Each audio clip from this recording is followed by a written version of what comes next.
الحمد للہ وحدہ والصلاة والسلام علی من لا نبی بعدہ اما بعد فاعوذ باللہ من الشیطان الرجیم بسم اللہ الرحمن الرحیم والذین یکنزون الذہب والفضہ صدق اللہ مولانا العظیم الصلاة والسلام علیک یا سیدی یا رسول اللہ وعلی آلک واصحابک یا سیدی یا حبیب اللہ الصلاة والسلام علیک یا سیدی یا نبی اللہ وعلی آلک واصحابک یا سیدی یا رحمت للعالمین۔ حمد و صلوات کے بعد ابو داؤد کے اندر حدیث ہے، عبداللہ بن عباس رضی اللہ تعالیٰ عنہما سے روایت کہ جب یہ آیت کریمہ نازل ہوئی والذین یکنزون الذہب والفضہ، مسلمانوں پر بہت شاک ہوئی، یعنی بہت مشکل گزری۔ صحابہ سمجھے کہ چاندی سونا جمع کرنا حرام ہے تو بہت دقت کا سامنا ہوگا، یعنی اگر مال جمع کرنا سونا یا چاندی یا دوسرا مال جمع کرنا اگر حرام ہے تو صحابہ نے آپس میں کہا کہ اس میں تو بہت دقت ہوگی، بہت پریشانی کا سامنا ہوگا، کیونکہ اس آیت کریمہ کے اندر مال جمع کرنا جو ہے وہ منع کیا گیا ہے۔ تو سیدنا فاروق اعظم رضی اللہ تعالیٰ عنہ نے صحابہ سے فرمایا کہ میں تمہاری اس مشکل کو آسان کر دوں گا، یعنی تمہیں اس مصیبت سے نکال دوں گا۔ سیدنا فاروق اعظم رضی اللہ تعالیٰ رسول اللہ صلی اللہ علیہ وآلہ وسلم کی بارگاہ میں حاضر ہوئے، عرض کی یا رسول اللہ صلی اللہ علیہ وآلہ وسلم، یہ آیت حضور صلی اللہ علیہ وآلہ وسلم کے صحابہ پر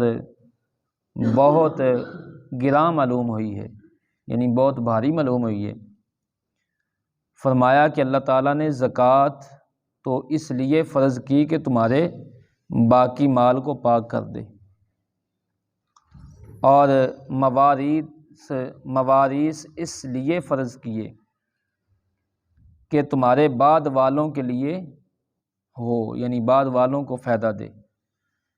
رسول اللہ صلی اللہ علیہ وآلہ وسلم نے فرمایا مال جمع کرنا مطلقاً حرام نہیں، یعنی مال پر زکوٰۃ اس لیے فرض کی ہے کہ تمہارا باقی کا جو مال ہے وہ پاک ہو جائے، اور وراثت کو اس لیے اللہ تعالیٰ نے فرض کیا ہے کہ بعد والوں کے لیے وراثت رہے، مال رہے۔ تو فرمایا زکوٰۃ سے مال کی جو ہے نا وہ طہارت ہوتی ہیں، اگر مال جمع کرنا مطلقاً حرام ہوتا تو زکوٰۃ سے مال کی طہارت نہ ہوتی، یعنی زکوٰۃ سے مال پاک نہ ہوتا، بلکہ زکوٰۃ کس چیز پر واجب ہوتی، یعنی اگر مال جمع کرنا ہی حرام ہو جاتا تو پھر زکوٰۃ واجب کس پر ہوتی، اور پھر میراث کس چیز کو کہتے؟ تو میراث کا ہونا اور زکوٰۃ کا واجب ہونا، یہ دو چیزیں بتا رہی ہیں کہ مال جمع کرنا حرام نہیں ہے، مال جمع کرنا منع نہیں ہے۔ کب منع ہے؟ مال اس وقت جمع کرنا منع ہے، اس وقت حرام ہو جائے گا جب مال سے زکوٰۃ نہ نکالی جائے۔ اگر زکوٰۃ نہ دی گئی تو پھر وہ حلال مال جو ہے اس کو بھی وہ مال حرام کر دے گا۔ اور صحابہ پر یہ آیت گراں اس لیے گزری تھی کہ اگر صحابہ سمجھے کہ اگر مال جمع کرنا منع ہو گیا، اگر مطلقاً منع ہے تو پھر جنگیں کیسے ہوگی؟ ظاہر ہے جنگ تو مال سے ہوتی ہے، جنگ کے لیے ساز و سامان بھی خریدنا ہوتا ہے۔ اور اس کے بعد فرمایا کہ جو ہماری اولاد کا کیا بنے گا، کیونکہ دوسرے مقام پر رسول اللہ صلی اللہ علیہ وآلہ وسلم نے فرمایا ہے کہ اپنی اولاد کو فقیر بنا کر نہ جاؤ،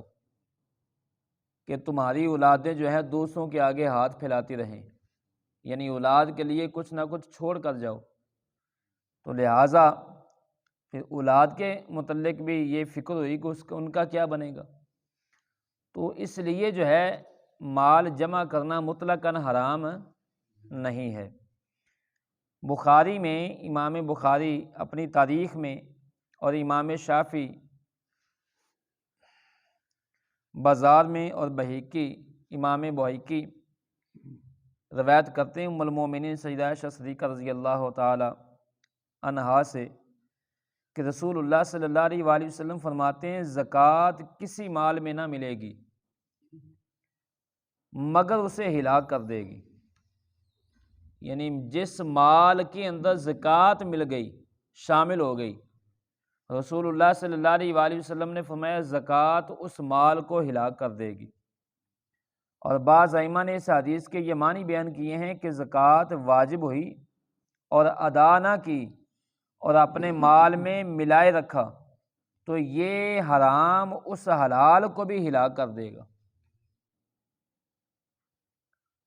اور امام احمد رحمہ اللہ علیہ فرماتے ہیں کہ مالدار شخص مال زکوٰۃ لے تو یہ مال زکوٰۃ اس کے مال کو ہلاک کر دے گا، کہ زکوٰۃ تو فقیروں کے لیے ہے، فقیروں کا مال اگر اپنے مال کے اندر ملا لیا تو اسے ہلاک کر دے گا۔ اور اس کی دو صورتیں ہیں، ایک صورت یہ ہے کہ مالدار لوگ لوگوں سے دوسروں سے زکوٰۃ لیں، ایک ہلاکت یہ ہے کہ خود بھی مالدار ہیں، خود ان کے مال پر زکوٰۃ واجب ہے اور وہ دوسروں سے جا کر زکوٰۃ لے رہے ہیں، جیسے کہ آج کل ہوتا ہے کہ رمضان کے اندر اکثر مالدار ایسے ہوتے ہیں کہ جو بڑی بڑی دور جا کر جو ہے نا وہ آٹا اور راشن وغیرہ اکٹھا کرتے ہیں، حالانکہ ان کے مال پر زکوٰۃ واجب ہوتی ہے۔ اور اس کے دوسری صورت یہ ہے کہ جس مالدار پر زکوٰۃ واجب ہے وہ اپنے مال کی زکوٰۃ اپنے مال کے اندر مکس کر لے، ادا نہ کرے، تو اس صورت میں بھی مال جو ہے وہ ہلاک ہو جائے گا۔ حضرت بریدہ رضی اللہ تعالیٰ عنہ فرماتے ہیں کہ رسول اللہ صلی اللہ علیہ وآلہ وسلم نے فرمایا جو قوم زکوٰۃ نہ دے گی اللہ تعالیٰ اس قوم پر قحط مسلط کر دے گا، وہ قوم قحط سالی کا شکار ہو جائے گی۔ اور آج آپ دیکھ لیں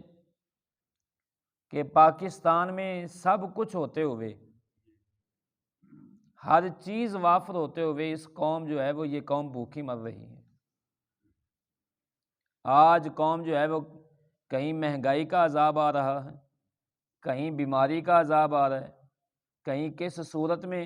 جو ہے نا وہ قوم مسلمان گرفت ہیں اور پکڑے ہوئے ہیں۔ یہ وہ ہے کہ ہم نے اللہ رسول صلی اللہ علیہ وآلہ وسلم کے احکامات سے منہ موڑ لیا ہے، ہم نے اپنے اللہ رسول کو ناراض کر بیٹھے ہیں۔ اور فاروق اعظم رضی اللہ تعالیٰ عنہ فرماتے ہیں کہ رسول اللہ صلی اللہ علیہ وآلہ وسلم فرماتے ہیں خشکی اور تری میں جو مال تلف ہوتا ہے یعنی ضائع ہوتا ہے وہ زکوٰۃ نہ دینے کی وجہ سے تلف ہوتا ہے۔ خشکی میں اور تری کے اندر جو مال بھی ضائع ہوگا وہ زکوٰۃ نہ دینے کی وجہ سے ضائع ہو جائے گا۔ آپ دیکھتے ہوں گے کہ کئی مالدار ایسے ہیں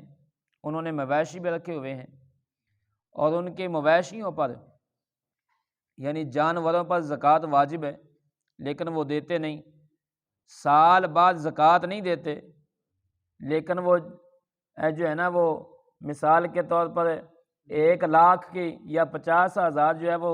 جو چھوٹا جانور بنتا ہے سال بعد وہ زکوٰۃ نہیں دینا، اور 5,00,000 کی اگر بھینس جو ہے وہ مر جائے تو وہ برداشت کر لینی ہے، اور سال کے بعد زکوٰۃ نہیں دینی۔ اللہ تعالیٰ ہدایت نصیب فرمائے۔ سیدنا ابو ذر رضی اللہ تعالیٰ عنہ نے فرمایا ان کے سر پستان پر جہنم کا گرم پتھر رکھیں گے کہ سینہ توڑ کر شانہ سے نکل جائے، جو لوگ مال کی زکوٰۃ نہیں دیں گے، یعنی جہنم میں ان کو ایسا عذاب ہوگا کہ ان کے سینے پر جو ہے وہ بھاری پتھر رکھ دیے جائیں گے، جہنم کے کھولتے ہوئے گرم پتھر رکھ دیے جائیں گے کہ جو ان کی ہڈیوں کو اور ان کے سینوں کو گالتے ہوئے شانہ سے نکل جائیں گے۔ اللہ تعالیٰ معاف فرمائے۔ ام المومنین امیر المومنین علی المرتضیٰ کرم اللہ وجہ الکریم، آپ سے روایت ہے کہ رسول اللہ صلی اللہ علیہ وآلہ وسلم نے فرمایا، فقیر ہرگز ننگے بھوکے ہونے کی تکلیف نہ اٹھائیں گے مگر مالداروں کے ہاتھوں۔ فرمایا فقیر کبھی بھی بھوکے نہیں مریں گے، کبھی بھی وہ ننگے نہیں ہوں گے، کبھی بھی وہ تنگ دست نہیں ہوں گے۔ جب بھی فقیر بھوکے اور ننگے ہوں گے وہ مالداروں کے ہاتھوں ہوں گے۔ مالدار فقیروں کا حق ادا نہیں کریں گے۔ مالدار ایک تو فقیروں کا حق وہ نہیں دیں گے جو ان کے مال پر ہے، فقیروں کا حق، اور دوسرا یہ ہے کہ فقیر یعنی غریب کی مزدوری خود چھین لیں گے۔ اپنے مال سے ان کا حق دینا تو کجا، بلکہ ان کی مزدوری چھینیں گے، ان کے پاس جو ہوگا وہ چھیننے کی کوشش کریں گے۔ رسول اللہ صلی اللہ علیہ وآلہ وسلم نے فرمایا فقیر جب بھی ننگے ہوں گے، یعنی جب بھی بھوکے ہوں گے، جب بھی تنگ دست ہوں گے، وہ امیروں کے ہاتھوں میں ہوں گے، ان کی وجہ سے ہوں گے۔ فرمایا سن لو، ایسے تونگروں سے یعنی ایسے مالداروں سے اللہ سخت حساب لے گا اور انہیں دردناک عذاب بھی دے گا۔ اور غریبوں کے لیے رسول اللہ صلی اللہ علیہ وآلہ وسلم نے بشارت بھی سنائی ہے۔ نبی پاک صلی اللہ علیہ وآلہ وسلم نے فرمایا جو غریب ہیں، جنہوں نے غربت میں زندگی گزاری، فقیرانہ زندگی گزاری ہے، عربی میں غریب کو عربی کے اندر فقیر کہتے ہیں، تو رسول اللہ صلی اللہ علیہ وآلہ وسلم نے فرمایا فقیر قیامت کے دن امیروں سے 500 سال پہلے جنت میں جائیں گے۔ آج اگر فقیر جو ہے، آج غریب اگر دنیا میں کچھ تنگ دستی کی زندگی گزار رہا ہے، اس کے پاس اتنا مال نہیں ہے، تو اگر وہ اس حلال پر گزارا کرے اور اللہ پر صابر رہے، اللہ تک کا شکر ادا کرے،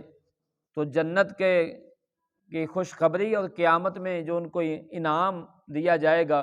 یہ مالدار اپنے حساب میں پھنسے ہوں گے، حساب و کتاب میں پھنسے ہوں گے، اور غریب جو ہیں وہ ٹہل رہے ہوں گے جنت میں، اور 500 سال پہلے چلے جائیں گے۔ اللہ رب العزت کی بارگاہ میں دعا ہے اللہ تعالیٰ جو مالدار ہیں انہیں زکوٰۃ ادا کرنے کی توفیق عطا فرمائے، اور جو زکوٰۃ ادا کرتے ہیں اللہ تعالیٰ اس زکوٰۃ کا ان کو اجر عظیم عطا فرمائے، اور جو غریب ہیں، فقیر ہیں اور غرباء کی زندگی گزار رہے ہیں، اللہ تعالیٰ ان کو اپنے غیب خزانہ سے ان کی مدد فرمائے، اور ان کے رزق حلال میں اللہ رب العزت برکت عطا فرمائے، اور ان کو اللہ رب العزت کا شکر ادا کرنے کی توفیق عطا فرمائے، اور ہم سب کو اللہ تعالیٰ